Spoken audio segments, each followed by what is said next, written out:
복되고 거룩한 성일에 허락하신 하나님 말씀 함께 받겠습니다. 허락하신 계시의 말씀은 사무엘하 5장 4절로 10절까지의 말씀을 하나님 허락하신 계시의 말씀으로 함께 받겠습니다. 구약성경 470여 어간 기록된 사무엘하 5장 4절로 10절 말씀을 복된 성일에 허락하신 하나님 말씀으로 함께 받겠습니다. 이제 말씀을 다 찾으신 줄 알고 말씀을 봉독하겠습니다. 하나님 말씀 앞에 아멘으로 화답하는 큰 은혜 우리 모두에게 임하기를 소망합니다. 하나님의 말씀입니다. 다윗이 나이가 30세에 왕 위에 올라 40년 동안 다스렸으되 헤브론에서 7년 6개월 동안 유다를 다스렸고 예루살렘에서 33년 동안 온 이스라엘과 유다를 다스렸더라. 왕과 그의 부하들이 예루살렘으로 가서 그 땅 주민 여부수 사람을 치려하매 그 사람들이 다윗에게 이르되 내가 결코 이리로 들어오지 못하리라. 맹인과 다리 저는 자라도 너를 물리치리라 하니 그들 생각에는 다윗이 이리로 들어오지 못하리라 함이나 다윗이 시온 산성을 빼앗았으니 이는 다윗성이더라.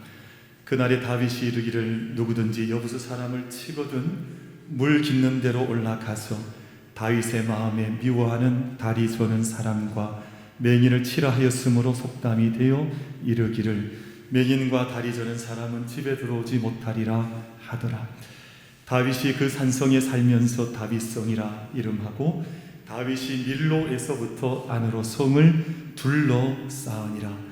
만군의 하나님 여호와께서 함께 계시니 다윗이 점점 강성하여 가니라. 아멘.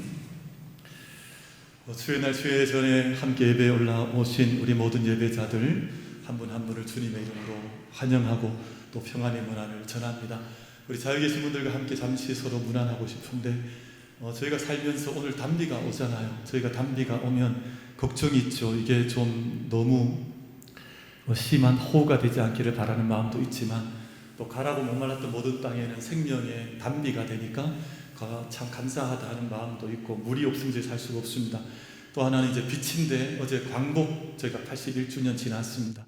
저희가 빛이 없어도 살 수 없는데 우리 삶 가운데 하나님의 비추시는 생명의 빛이 충만하기를 우리가 소망하고 또 기도하는 마음으로 곁에 분과 인사하실 때 하나님의 빛으로 늘 충만하시기를 축원합니다. 서로 한번 인사하겠습니다. 하나님의 빛으로 충만하시기를 축원합니다.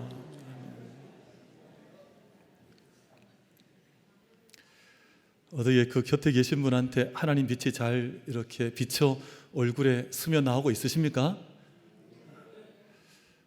대답이 보니까 이렇게 확신과 저희들 믿음의 삶을 살면 어떤 삶의 상황 속에서도 하나님 빛 잃어버릴 수 없는 것인데 저희가 늘 하나님의 빛이 우리 어레꼴이라고 하는 얼굴을 통해서 항상 하나님 앞에 올려드려지고 또 이 세상도 함께 그 빛을 비추어 나가는 그 은혜가 우리 모든 예배자들 가운데 임하시기를 주님의 이름으로 축복합니다.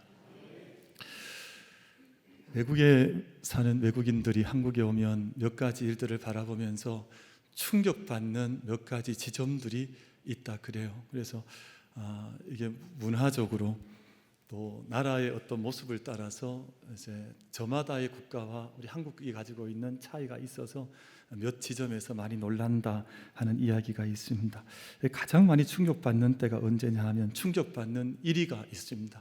그 카페에 갔는데 카페에서 차를 마시고 서로 이야기 나누다가 화장실 가거나 잠시 자리를 비우는데 거기에 노트북, 또 핸드폰, 심지어 지갑까지 두고 하는 모습을 보고 충격을 받는다는 거예요. 여러분, 외국에는 그렇게 놓지 않아도 우리 몸에 들고 있는 것도 뺏어가는 세상이거든요. 그런데 거기에 놓고 그냥 이렇게 나아가도 아무도 그 물건에 손을 대지 않는 모습을 보고 이 나라 참 특별하구나 하는 충격을 그런 모습을 보고 받는다는 거예요. 심지어는 이제 아파트에 배달 음식이 오는데 아무도 훔쳐 먹지 않는데요.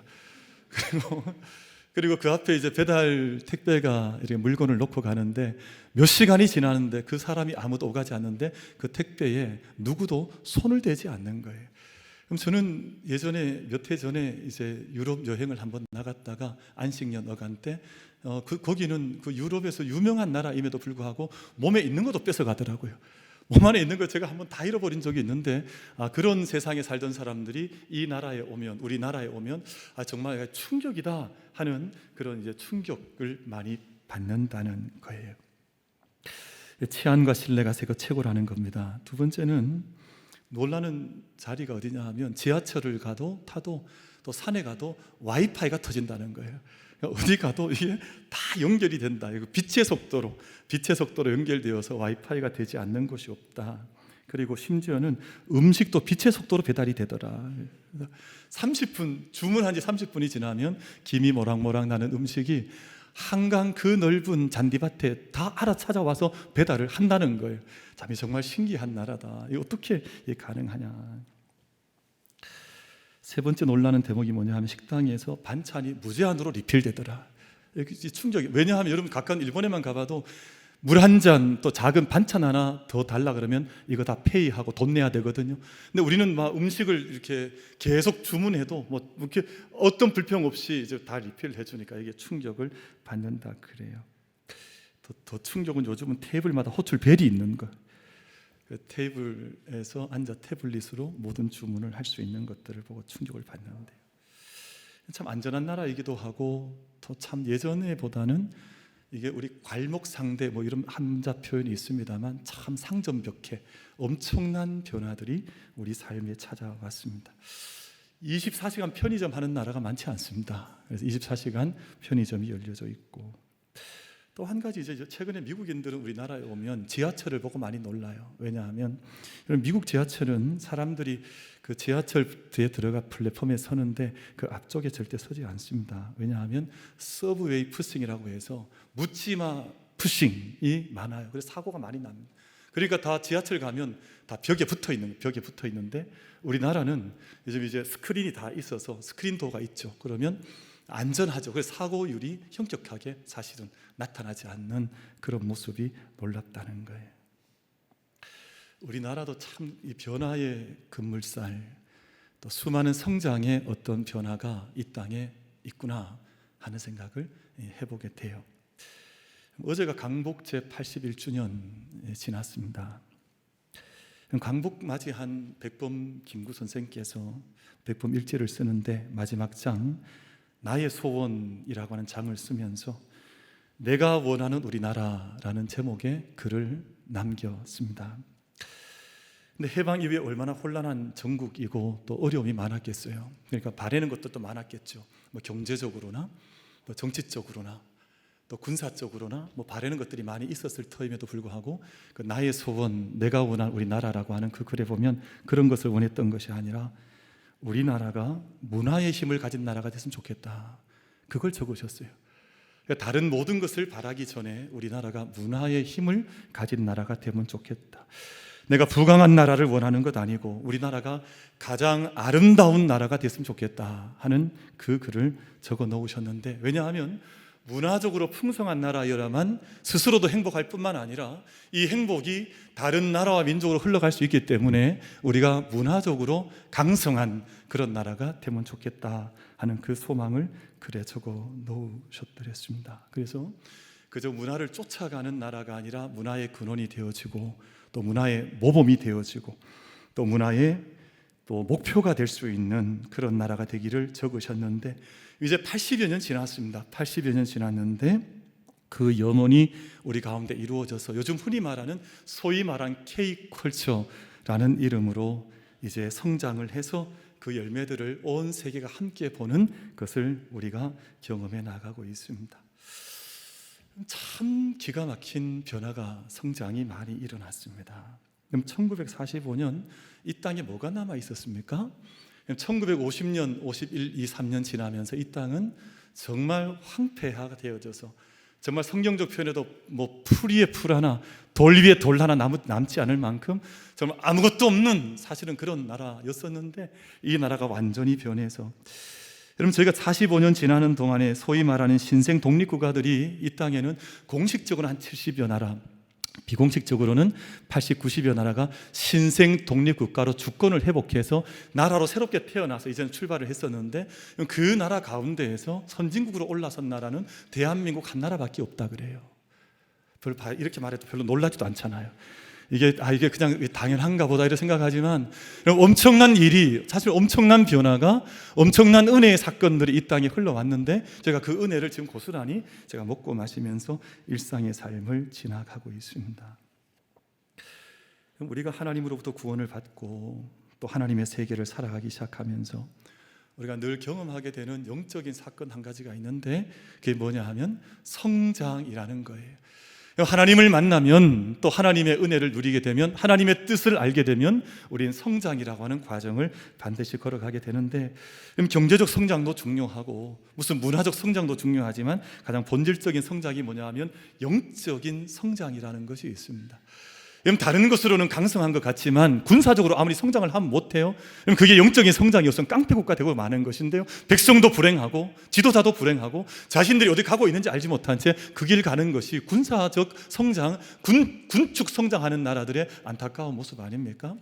경제적으로는 부흥하는 것 같지만 영적인 성장이 없으면, 경제적 성장이 영적 성장과 함께 하지 못하면 그 나라는 마약국가 됩니다.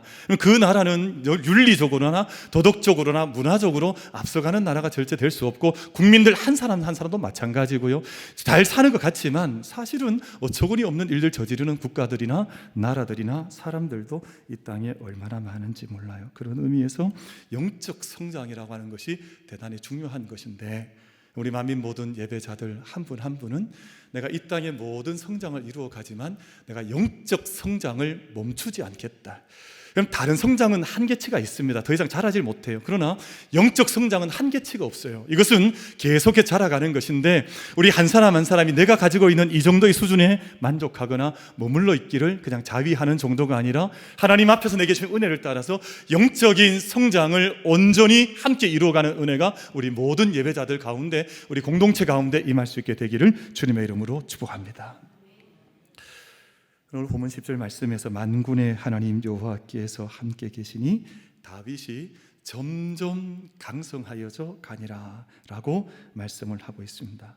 제가 다시 한번 읽겠습니다. 만군의 하나님 여호와께서 함께 계시니 다윗이 점점 강성하여 가니라.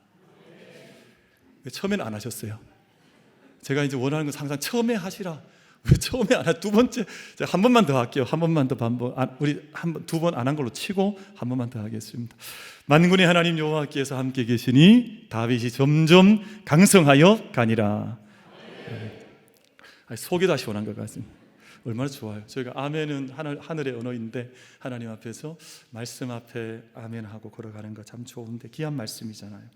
하나님 함께 하시니까 다윗이 점점 강성해져 갔다. 오늘 말씀 어떤 배경이냐 하면, 다윗이 그동안에는 헤브론에서 남유다만을 통치하던 이제 반쪽짜리 왕이었었는데, 이제 북이스라엘 사람들도 다윗을 찾아와서 우리의 목자가 되어 주십시오 라고 부탁을 해서 남유다 북이스라엘 통일이 되어지고, 이제 헤브론을 떠나서 새로운 도읍을 정하는데, 다윗이 여부스 종족이 머물고 살고 있던 이 예루살렘 성을 점령해서 이 성을 이제 영원히 시온성, 하나님의 성읍, 그리고 다윗 성, 그 평화의 성이라는 이름을 가지게 되는 그 사건이 이제 오늘 본문 말씀 속에 내용으로 기록이 되어져 있습니다. 그래서 여부스 우상 섬기던 그 땅이 예루살렘 다윗의 도시가 되고, 또 하나님 시온성이 만들어지면서 다윗이 그 안에서 점점 강성하여져 갔다, 그 말씀을 하시는데요. 성경의 중요한 주제 가운데 한 가지가 바로 그로스라고 하는 성장입니다.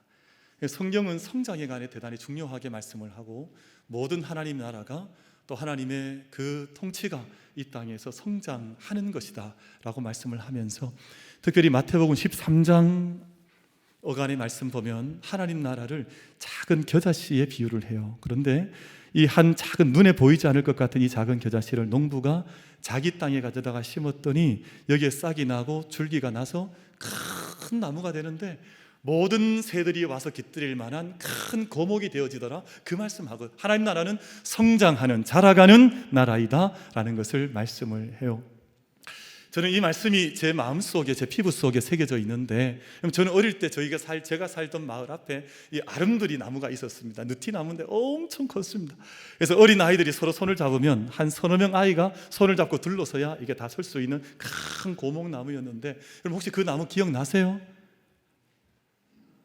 죄송합니다. 앞으로 이런 거 안 물어보겠습니다.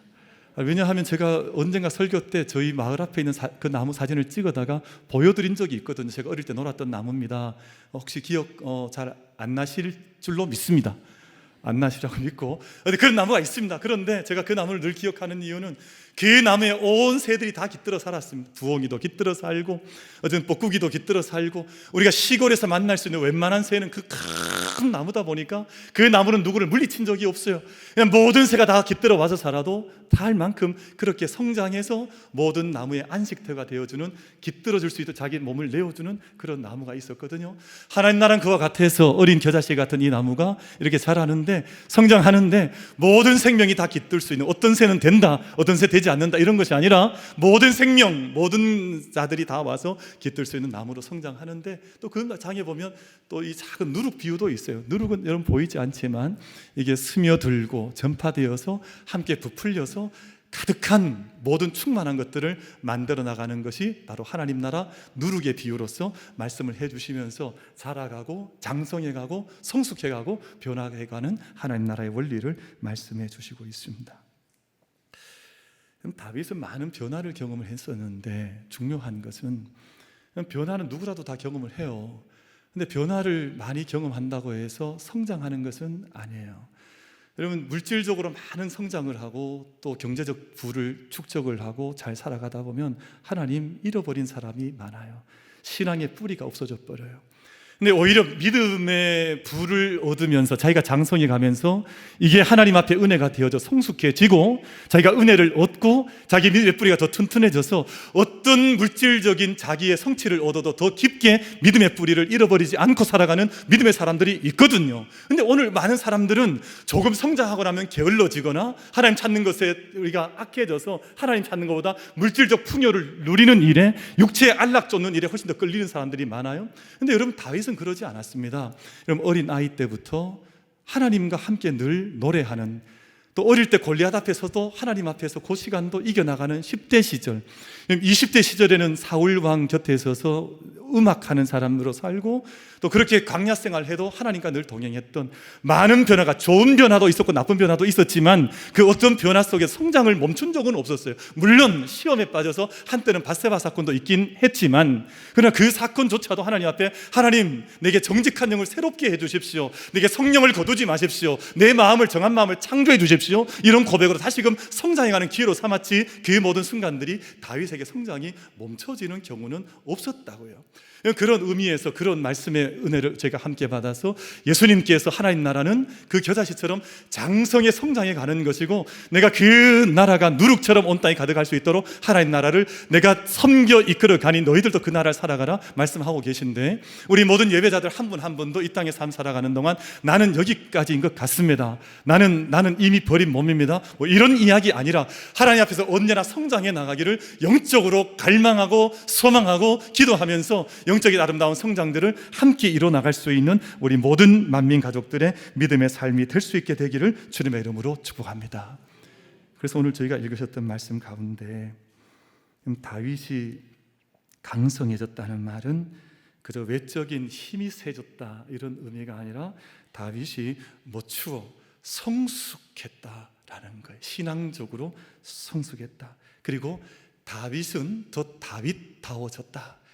그러니까 다윗의 자손 오신 예수 그리스도 안에서 모든 인간의 온전한 완성이 이루어진 것처럼 우리가 주님 앞에서 항상 예수 그리스도의 장성한 분량까지 자라가기를, 성장하기를 늘 갈망하고, 때때는 우리가 어려움이 없진 않을 겁니다. 그러나 그 모든 어려움 속에서 자기의 장성함을 끝내 포기하지 않고 하나님 앞에 인생의 기름을 걸어갔던 한 믿음의 선진들처럼, 여러분 저희들도 장성함의 자리에, 성장함의 자리에, 전인적인 성장의 자리에 함께 서갈 수 있는 우리 모두가 다 될 수 있게 되기를 주님의 이름으로 축복합니다.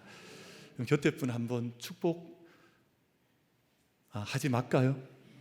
왜냐하면 제가 어떤 분한테 제가 경고받았습니다. 인사시키는 것 예배 때 한 번만 해라, 한 번만.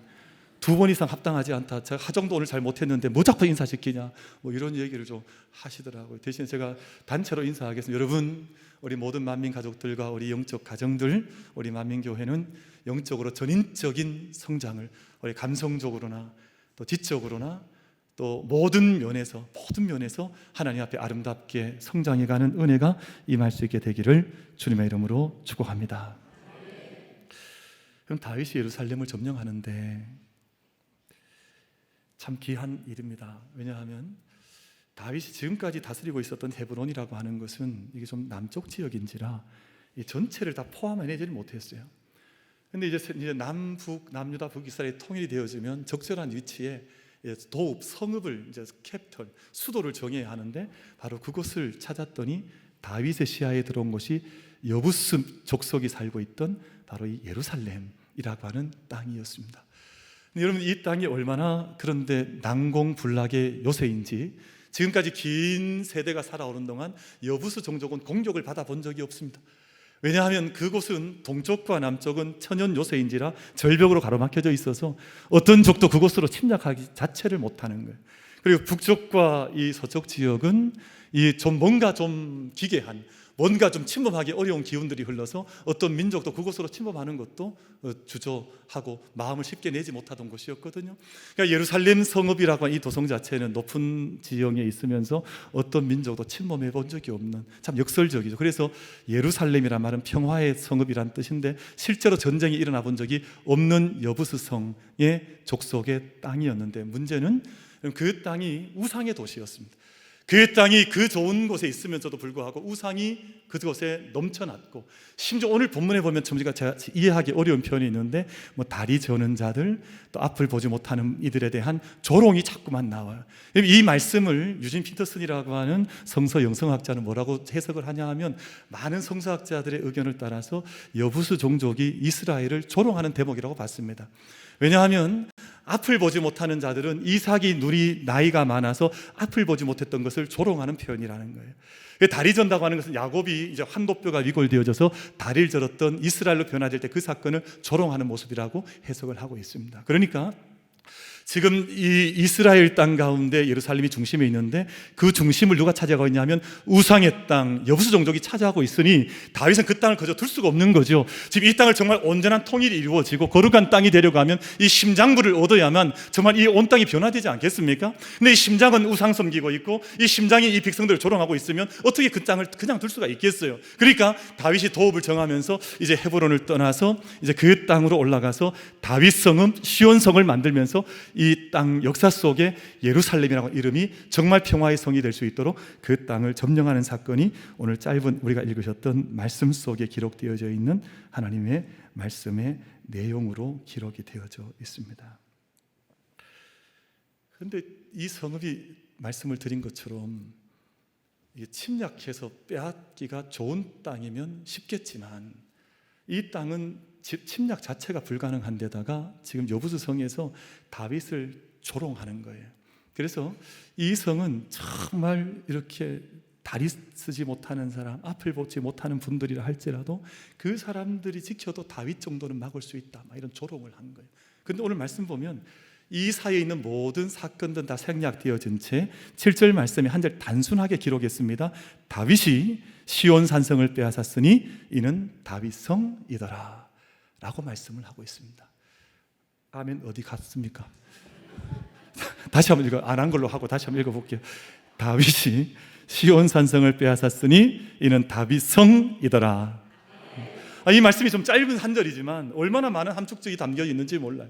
왜냐하면 그것이 뭐 난공불락이든 우리가 그 상이 우상의 땅이든 그 땅에 조롱을 하든 다윗은 그런 것에 연연하지 않았습니다. 세상에 여러분, 우리 교인들도 오면, 성도들도 오면 작은 것 하나에 잘 넘어지는 사람이 있어요. 왜 그렇게 시험이 잘 들은지 뭐라 그러면 시험 들었다 하시고, 요즘 또 떳떳하게 말씀해. 저 시험 들었습니다 이러시더라고요. 무슨 시험을 그렇게 떳떳하게 돼? 옛날 부끄러운 줄도 알았는데 요즘 부끄러운 줄도 잘 몰라요. 여러분, 저희들 안에 어떤 일이 벌어진다 할지라도, 어떤 상황이 있다 할지라도 우리 마음이 약해지지 않. 다윗은 시험거리 들자면 다윗만큼 많은 사람이 있었을까? 어릴 때 골리앗한테 어마어마한 욕을 들어 먹었잖아요. 근데 그게 별로 그의 귀에 마음에 다 왔지 않았습니다. 다윗은 그냥 자기 길 뚜벅뚜벅 자기 길 걸어갔지, 누가 뭐 조롱한다고 모욕한다고 해서 거기에 마음 닫고 넘어지거나 그런 인생 살지 않았습니다. 정말 성장하는 사람은 앞으로 한 걸음씩 한 걸음씩 걸어가는 사람이지, 이렇게 하면 뒤로 쭉 미끄러져 버리고 넘어져 버리고 이런 인생 절대 성장하지 못합니다. 저희들 안에 하나님 내 길을 인도하시니 나는 온전히 성장하여 주님의 영광의 자리에 예수 그리스도의 장성한 분량까지 나는 자라갑니다. 그 믿음의 고백을 함께 온전히 고백하며 자라갈 수 있는 우리 모두가 다 될 수 있게 되기를 주님의 이름으로 축복합니다. 다윗이 참 귀하고 고마운 것은, 다윗은 많은 조롱 협박 말씀드린 것처럼 많이 받았어요.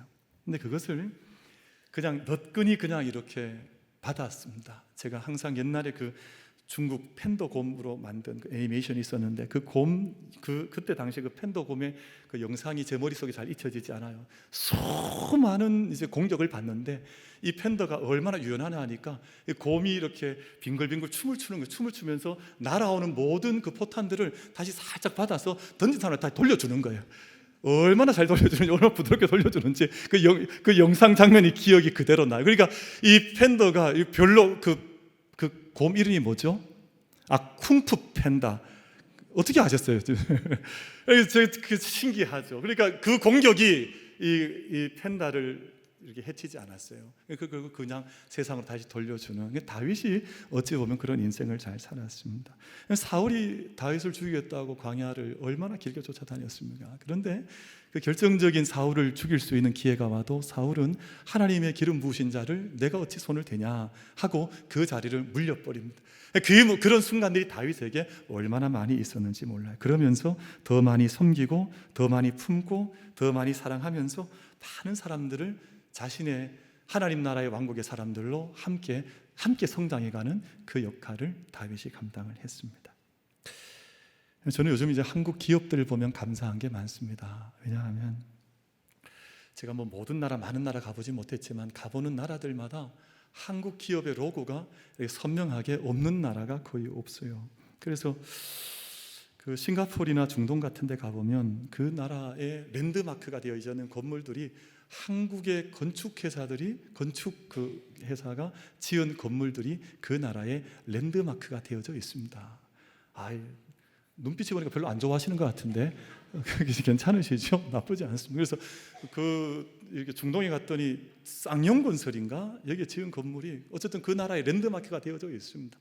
베트남 같은 데 가도 그 도시 하노이 수도 한복판에도 한국 건물들이 뭐 롯데 뭐 이런 건물들이 그냥 쫙 한국 이름과 함께 새겨져 있는 것을 보면 성장한다고 하는 것은 어떤 의미인가, 이런 생각도 한 번씩 가져보게 돼요. 그럼 삼성이 전 세계 스마트폰의 절반 가까이를 베트남에 생산하고 현대기아가 인구 14억 인도 자동차 시장에서 2위 점유율 2위를 기록을 하고 있습니다. 별로 웬만하면 놀라지 않잖아요. 웬만하면 잘 놀라지 않는, 웬만하면 그냥 그 당연한 거지 뭐 놀라냐 뭐 이런 마음이 있을지 모르지만 정말 엄청난 사건 아닙니까? 제가 언젠가 유럽 저기 갔더니 그 공항 자체를 대한항공이 사서 운영을 하더라고요. 제가 보고 깜짝 놀랐어요. 정말 대단하다. 어떻게 한국 기업이 뭐 자동차, 조선, 또 반도체, 건축, 이게 가 있지 않은 곳이 없을 만큼 가보면 정말 숙소에 가면 다 한국 TV가 다 걸려져 있고 좀 기가 막힌 일들이 많이 벌어져 있습니다. 그럼 아까 말씀드린 것처럼 여러분 70년, 80년 전에 우리나라가 어떤 나라였습니까? 근데 이게 계속해서 은혜 가운데 성장을 이렇게 하고 있는 것 아닌가 생각을 해보면서, 근데 이걸 우리에게 비춰보는 거예요. 여러분, 저희가 하나님의 은혜를 받고 믿음의 삶을 살면서 한 사람이 영적인 성장을 감당해야 하는데, 우리 예수 그리스도의 심장으로 온전히 무장되어져서 세상의 어떤 공격, 어떤 어려움, 여기는 우상의 땅에 포기하겠습니다, 여기는 난공불락이나 나는 올라가지 못한, 성장하지 못합니다, 이런 말이 아니라 어떤 것이 내 앞을 가로막는다 할지라도 내가 이곳을 하나님의 섬기는 땅으로 섬겨 우리가 그 땅을 변화시켜 성장해 가겠습니다 하는 이 결단이 우리 모든 만민 가족들의 영적인 온전한 결단이 되어지기를 주님의 이름으로 축복합니다. 그럼 다윗도 많은 어려움들이 없지 않았습니다. 그런데 참 많은 사건이 있었음에도 불구하고 항상 하나님과 함께했다고 하는 이 뿌리를 잃어버린 적이 없어요. 그럼 다윗은 몇 년 전 사람이냐 하면 약 3,000년 전 사람이에요. 근데 오늘 또 우리가 다윗의 믿음의 뿌리를 이야기하는 것 아닙니까? 그래서 이 뿌리가 있어야 하는데 우리 만민교회가 역사적으로 보면 그렇게 오래된 교회는 아니에요. 이제 우리가 47년 지나고 있는데, 그러나 저희가 이곳에 지나고 있는, 우리 이렇게 그냥 젊은 교회니까, 우리 역사 연수가 깊지 않은 교회니까 이런 인식이 아니라, 하나님께 우리가 1년을 살아도, 우리가 2년을 산다 할지라도 영적인 뿌리를 저 본배 있게 하나님께 분방하게 내리고 나는 정말 장성하는, 성장하는 믿음의 삶을 살겠습니다 하는 결단들과 그 기쁜 소망들이 우리 모든 삶을 좌우해 이끌어가는 은혜가 우리 가운데 임하게 되기를 주님의 이름으로 축복합니다. 매년마다 때마다 우리가 자라가야 될 것 아니에요. 여러분, 한 나무를 키워도 농부의 기쁨은 자라가는 걸 보는 거 아니에요? 하나님도 우리 보시면서 너희가 자라가기를 원한대. 근데 매일 머물러 있거나 뒤로 물러가는 그런 인생들이 아니라 이 세상에 어떤 난공불락에 여기 예루살렘 이 민족이 다스리고 있는 땅이 있다 할지라도 우상 내가 물리치겠습니다. 내가 이 땅을 거룩한 성 만들겠습니다. 함께 올라가서 그 땅의 장성함을 함께 만들어가는 것인데요. 그래서 오늘 말씀에 있는 10절 말씀, 만군의 여호와께서 함께 계시니 다윗이 점점 강성하여가 아니라, 이 말씀의 핵심은 만군의 여호와께서 다윗과 함께 계셨다. 이 나라 이 민족이 하나님께 함께 하심으로 지금까지 우리가 해방 이후에 또 우리 한국전쟁 이후에 지금 하나님의 은혜 가운데 지금까지 이 자리에 서게 된 줄로 믿습니다. 그러하다면 우리 개인 한 사람 한 사람의 은혜도 마찬가지인데요, 우리가 은혜 없으면 누가 여기 서 있을 수 있겠어요? 저도 여러분 다 마찬가지인데, 우리 모두가 하나님의 은혜 안에서 점점점 강성해져가는, 이게 멈추고 완성형이 아니라 지금도 진행형의 용어로 우리 안에 기억될 수 있게 되기를 주님의 이름으로 축복합니다. 다윗의 삶에도 고통스러운 순간, 아픔의 순간이 참 많았습니다. 밧세바의 사건 이후에 그 자리에 태어났던 아기가 일찍 목숨을 잃었습니다. 그리고 다윗은 압살롬을 잃어버리는 고통도 겪어서 그 죽음 앞에서 압살롬아 자녀의 죽음 앞에서 비통해하고 가슴을 치고 아픈 지점을 지날 때도 없지 않았습니다. 근데 중요한 것은 그 모든 시간을 지나는 동안에도 하나님을 향한 믿음의 뿌리가 흔들린 적은 없다. 아버지 앞에 애통해하고 이 모든 삶의 짐을 주님 앞에 곁들여 올려드려서 하나님 저를 좀 도와주십시오 간절히 간구하는 순간들은 많이 있었지만 하나님 앞에 그 뿌리가 흔들린 적이 없었더라. 그래서 시편 23편에 다윗이 주의 지팡이와 막대기가 이 사망의 골짜기를 지날 때에도 나를 위로해 주시고 또 저 선하심과 인자하심이 평생 나와 함께합니다. 이 믿음의 뿌리를 고백하면서 계속해서 영적인 몸부림을 치고 성장해가는 모습을 다윗이 보여주었습니다. 그럼 저희들 강복 81주년을 맞이하고 이제 어제 지났습니다만 눈부신 성장을 했습니다. 근데 눈부신 성장을 하는 것만큼 또 한 가지 마음에 들어오는 기도 제목이 뭐냐 하면 영적인 성장은 어떠하냐라는 것을 질문하지 않을 수가 없어서, 여러분 1세대 믿음에 충실했던 믿음의 뿌리가 깊었던 어른들이 참 눈물과 땀으로 삶을 일궈내서 하나님의 은총 속에서 삶의 열매를 얻었습니다. 근데 이게 이제 2세대 3세대 넘어가면 이게 은혜가 아니라 당연한 것이 되어지고 이것이 오히려 죄악의 통로가 되어지는 경우들이 얼마나 많은지 몰라요. 여러분 저희들 오늘 다짐하는 건데, 내 한 사람의 믿음에 멈추는 것이 아니라 우리 자녀들의 믿음도 함께 성장해 나가는 그 일을 위해서 함께 기도해 주시고 응답받을 수 있는 우리 모두가 되기를 주님의 이름으로 축복합니다. 그럼 내 믿음 성장하고 끝나면 무슨 의미가 있겠어요? 그럼 저희가 수천 년 다윗의 믿음을 3,000년 우리의 믿음을 오늘 받았다, 저희가 이것을 고백하고 있는 중인데, 오늘 지금 어떤 위기에 처해 있냐 하면 이 세상의 부흥 가운데서 아이들이 영적인 뿌리를 잃어버리는 세대 속에 이 세상이 던져져 있는데, 저희가 이런 어려움들을 정말 다윗과 같이 믿음의 뿌리를 견고하게 해서 우리 다음 세대, 우리 자녀들이, 내 아들, 내 딸, 우리 손자, 손녀에게도 이 믿음의 뿌리가 함께 흘러가는 은혜를 위해서 함께 간구하고 응답받을 수 있는 그 신실함의 은혜를 누릴 수 있는 우리 모두가 되기를 주님의 이름으로 축복합니다. 제2차 세계대전 때 영국 이야기 하나 하고 말씀 맺으려고 하는데, 제2차 세계대전 때 영국은 독일로부터 수많은 공습과 침공을 받았습니다. 참 독특했던 것이 뭐냐면 영국 사람들이요, 그 많은 공습이 날라오는데 잃어버리지 않았던 것이 뭐냐면 애프터눈 티를 마시는 거예요. 사람들이 웃기다 그랬습니다. 아니 공습받는데 뭐 차를 마시냐. 근데 영국 사람들이 포기하지 않았습니다. 왜냐하면 우린 이렇게 공습을 받아도 우리가 가지고 있는 고유한 이 우아한 전통을 전쟁 때문에 빼앗기지 않겠다. 그럼 그 결국의 결과가 뭐예요? 독일은 패망했고 영국은 성종국 됐습니다. 우리 안에 세상이 아무리 흔들리고 전쟁 같은 포가 쏟아진다 해도 우리 믿음의 길을 놓쳐버리게 되면 패전할 수밖에 없지만, 하나님이 함께 하시면 내가 이 신실함을 성실하게 붙들고 나아가면 우리 영원히 승리하고 우리 모든 가정이나 이 민족도 온전히 쓰임받을 수 있을 줄로 믿는 것인데, 우리 모든 한 사람 한 사람이 하나님과 함께 동행하는 이 믿음의 길에 온전히 승리해서 주님 앞에 성장하고 강성해져가는, 점점 강성해져가는 영적인 장성함의 은혜를 누릴 수 있는 우리 모든 예배자들 다 되어주시기를 주님의 이름으로 축복합니다. 기도하겠습니다.